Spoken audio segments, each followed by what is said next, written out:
We look, we buy. It is ours. Ours to consume, to sell again, perhaps to give away. More often, ours to keep. £6 for the egg. You can have that for £2. Look at these cute little tongs. Look. Oh. What is this for? What? Tea caddy. Because they have many types of Chinese that put them in rows. We look, we buy, and we collect valuable objects. But the most valuable object of all has become the oil painting. Very, very small one. The last one, that's a larger one there. How much is it? £26. Oil paintings often depict things which in reality are buyable. To paint a thing and put it on a canvas is not unlike buying it and putting it in your house. £26. I bought it this morning down there. The objects within the painting often appear as tangible as those outside it. Yeah, £25. You want to know what I paid for it?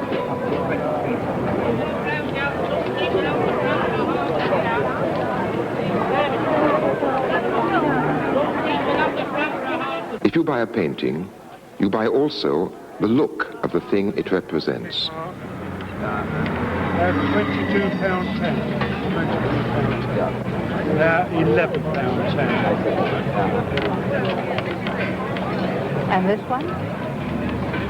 That's £17.10. Isn't it silver? No, dear, silver plate. But mother of pearl hand. Paintings often show treasures. But paintings have become treasures themselves.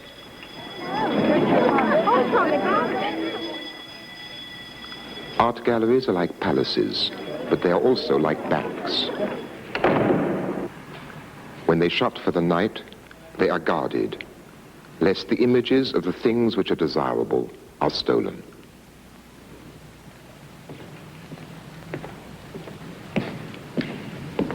The value of paintings has become mysterious. Where, we ask ourselves, does this value come from?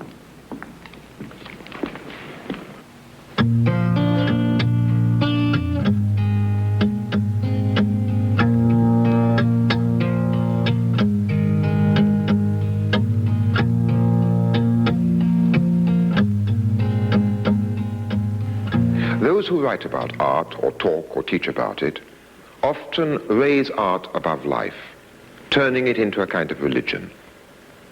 In the first of these programs, I tried to show how and why modern methods of reproduction and communication, like color photography, like television, have theoretically changed the meaning of the visual art of the past, demystifying it and making it secular. But mostly those who use these new methods of reproduction and communication, those who write books or make television programs about art, tend to cling to the old approach. Art remains something sacred. A love of art seems automatically to be offered as a sublime human experience. This picture, which shows a 17th century patron surrounded by his collection, tells us more about Europe and painting from the Renaissance onwards than hundreds of art books or essays on aesthetics. What does it show? The sort of man for whom painters painted their paintings. What are these paintings? Before they are anything else, they are objects which can be bought and owned. Unique objects. A patron cannot be surrounded by music or poems in the same way as he is surrounded by his pictures. Does this special ownership of pictures engender a special kind of pride? It is as though he lives in a house built of paintings. What is their advantage over walls of stone or wood? They show him sights. There are many different subjects. But what the pictures all have in common is that they are painted with oil paint. From about 1500 to 1900, the visual arts of Europe were dominated by the oil painting, the easel picture. This kind of painting had never been used anywhere else in the world before. The tradition of oil painting was made up of hundreds of thousands of unremarkable works, hung all over the walls of galleries and private houses, rather in the same way as the reserve collection is still hung in the National Gallery. If, as we are normally taught to do, we emphasize the genius of the few and concentrate only on the exceptional works, we will misunderstand what the tradition was really about.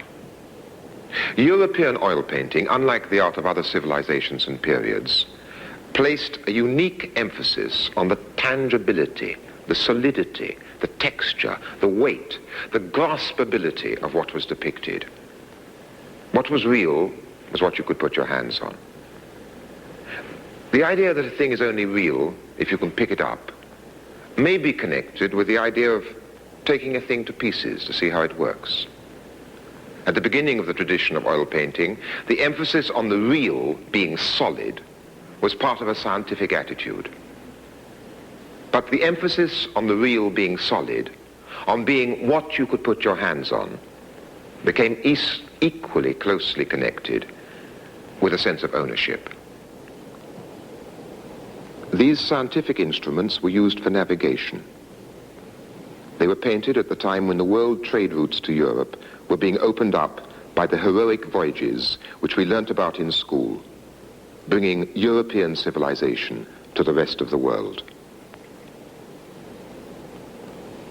It tends to be forgotten that these voyages were the start of the European slave trade and the traffic which began to siphon the riches of the rest of the world into Europe.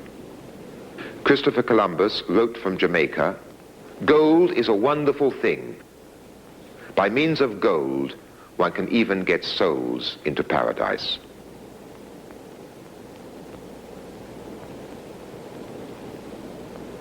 In 1519, Magellan set out to sail round the world. He and an astronomer friend with whom he had planned the voyage were to keep 20% of the profits made and the right to run the government of any land they discovered and conquered.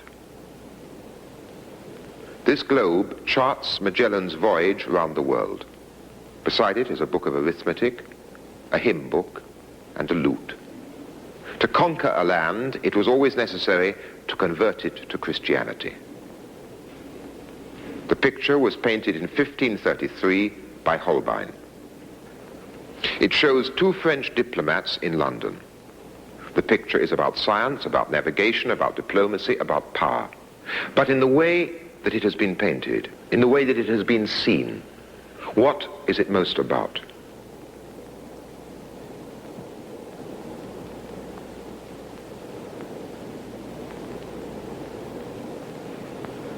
There is not a surface in this picture which does not denote wealth. There is not a surface which has not been elaborately and skillfully worked.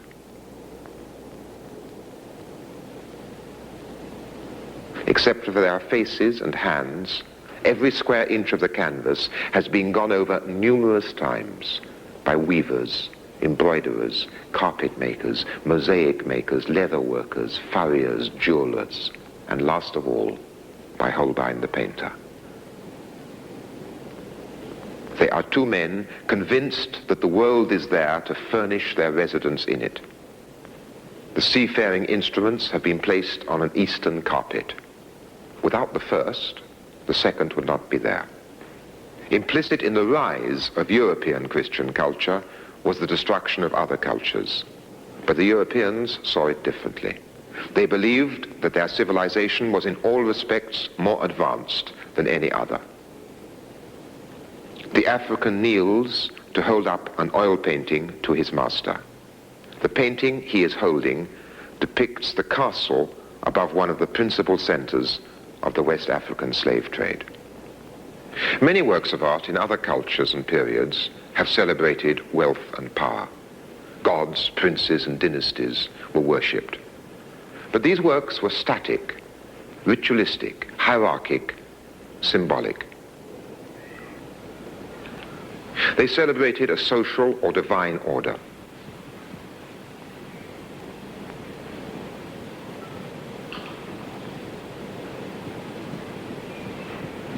The European oil painting served a different kind of wealth.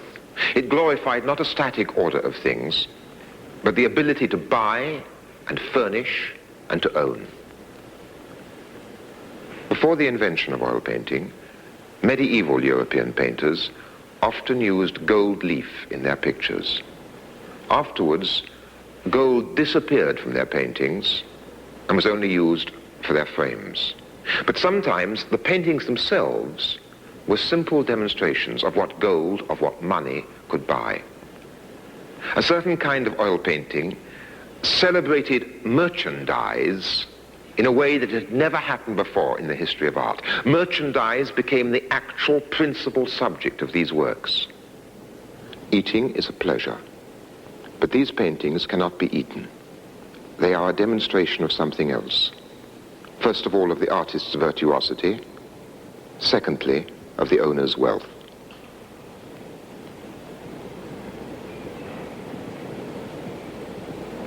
Livestock. Not animals in their natural condition, but animals whose pedigree is emphasized and whose pedigree is a proof of their value, whose pedigree emphasizes the social pedigree of their owners.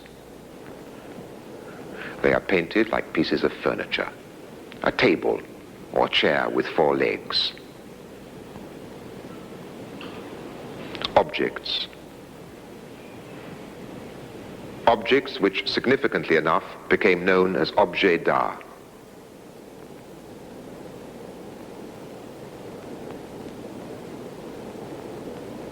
Houses. Buildings not considered as ideal works of architecture, as in the work of some of the earlier Renaissance artists, but buildings considered as landed property. Portraits were equally important. Portraits of the owners of the paintings and the owners of much else besides.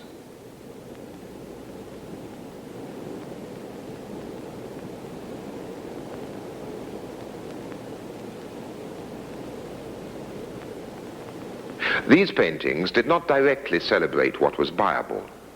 They were records of the confidence of those to whom ownership brought confidence.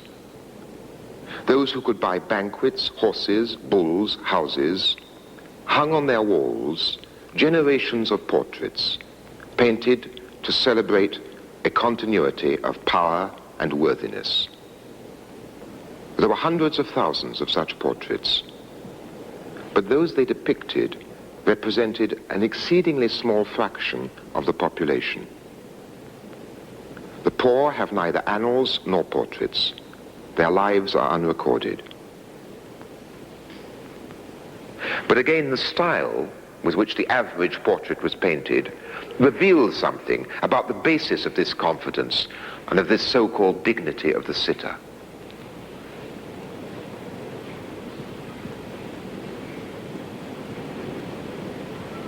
They were painted as though they were a strange mixture of livestock, furniture, and tailor's dummies.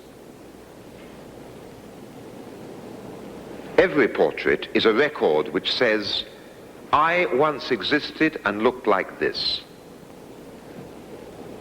These portraits say in addition, I was an object of respect and envy. I had only to raise my hand to receive attention. Everybody's clothes indicate social status. But the clothes and feathers and jewelry of these women make exaggerated claims. It is their clothes, not their faces, which dazzle. The faces of women in many European paintings are like the faces of swimmers in seas of silk and satin. Oil painting could paint these materials as they had never before been painted. There were also paintings whose subjects were taken from classical literature, subjects which today seem quite remote, unsubstantial, dreamlike. But this wasn't so when the pictures were bought. Classical mythology was part of the specialized knowledge of the privileged minority. And these paintings helped them to visualize themselves whilst displaying the classic virtues, making the classic gestures. The paintings were the settings for charades in which they themselves would play.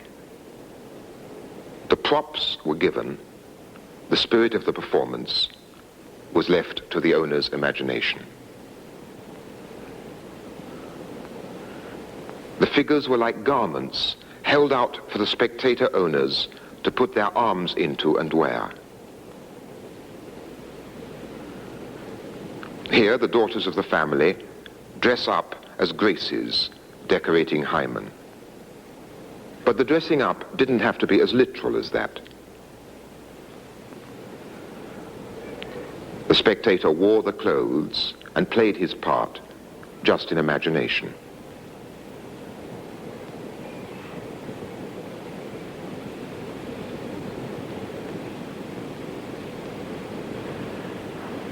Who would you guess she was meant to represent? Different painters see her differently.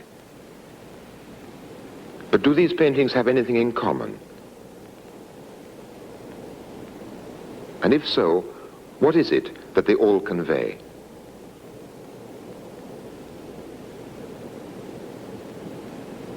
These pictures are all from the National Gallery and are all of Mary Magdalene. The point of the original story is that a prostitute so loves Christ that she repents of her past and comes to accept the mortality of flesh and the immortality of the soul. In each case, the way the picture is painted contradicts the essence of the story. The method of painting, the way of seeing, can only envisage her as being, before everything else, takeable. The hypocrisy is sexual.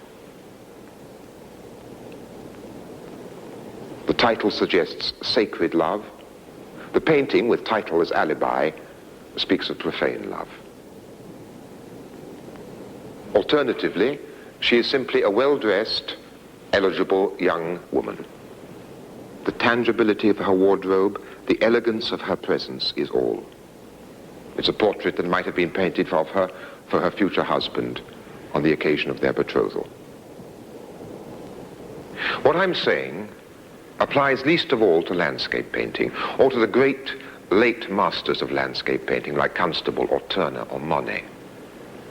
But even there, in the development of landscape painting, the faculty of oil painting to celebrate property did play a certain role. This is what Sir Kenneth Clarke says about Gainsborough. At the very beginning of his career, his pleasure in what he saw inspired him to put into his pictures backgrounds as sensitively observed as the cornfield in which are seated Mr. and Mrs. Andrews. This enchanting work is painted with such love and mastery that we should have expected Gainsborough to go further in the same direction. But he gave up direct painting and evolved the melodious style of picture-making by which he is best known. Now look at it another way. The way I would use it for my argument.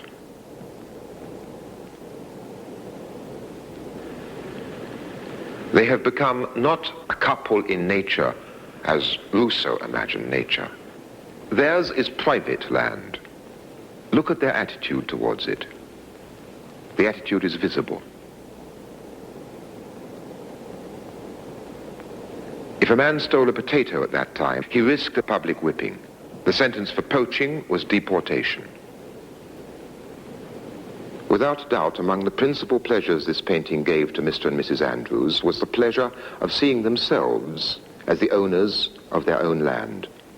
And this pleasure was enhanced by the ability of oil paint to render this land in all its substantiality.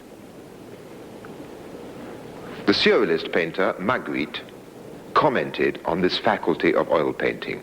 The painted landscape stands in for the real one.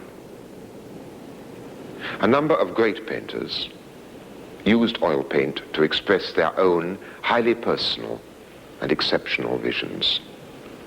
They, in many ways, contradict my argument. They also contradict the tradition from which they sprang. This picture by Rubens celebrates the park and farmland surrounding the chateau he lived in. But the chateau and its owners are far away.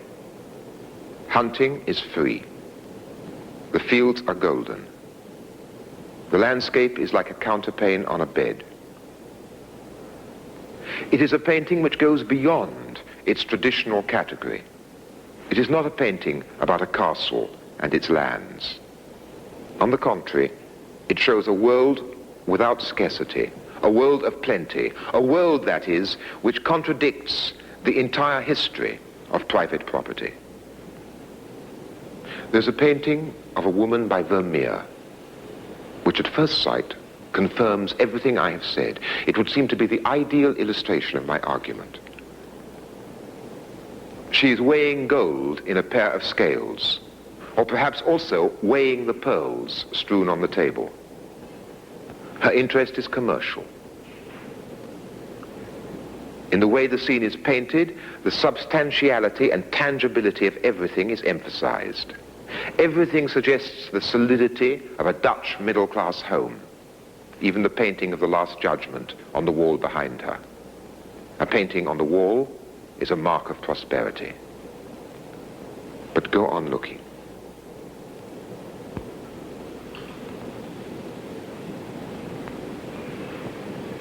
Gradually the painting becomes more mysterious, less easily explainable in my terms. The light falls on her face, on her fingers, on the scales, on the pearls. The moment has been preserved. And as we realize that, the way that it has been preserved, we realize that like every moment, it was unrepeatable. It is as though she is holding the moment between her forefinger and thumb on the scales of the past and the future.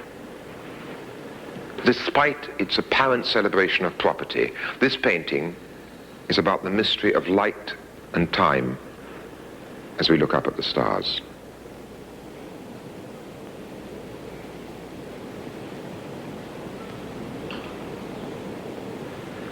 Not for one moment would I deny or belittle the significance and achievement of paintings like these.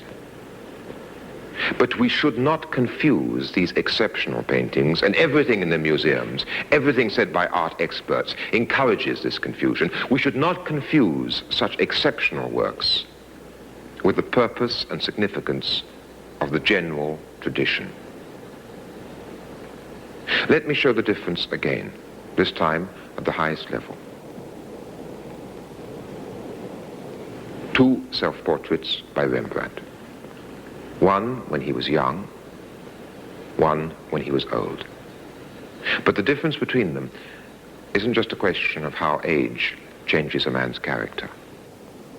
In the first painting, Rembrandt used the style and methods of the tradition for their traditional purposes, as an advertisement for the owner's good fortune, prestige, and wealth. In the later painting, he has turned the tradition against itself. All has gone, except a sense of the question of existence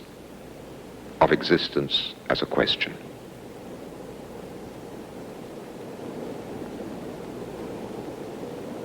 Intermittently, the tradition can breed within itself a counter-tradition. But the basic values of the tradition win in the end. This painting now has a fabulous price on its head, perhaps £3 million. It has itself become a fabulous object of property. Of course, a lot more can be said about European oil painting than I have said. Yet what I have tried to show is a fundamental part of the truth which is usually ignored. We study other cultures far away as anthropology. That's to say, we study them from the outside. We don't judge them purely according to their own explanations of themselves.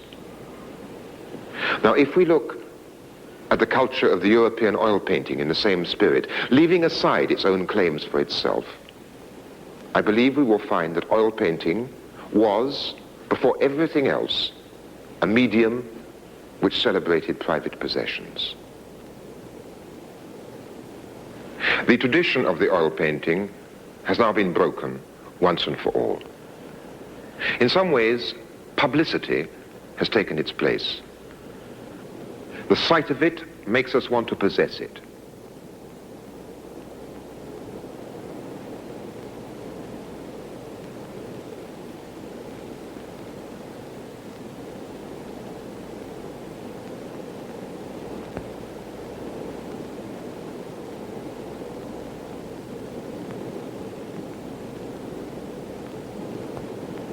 And publicity is the subject of our program next week.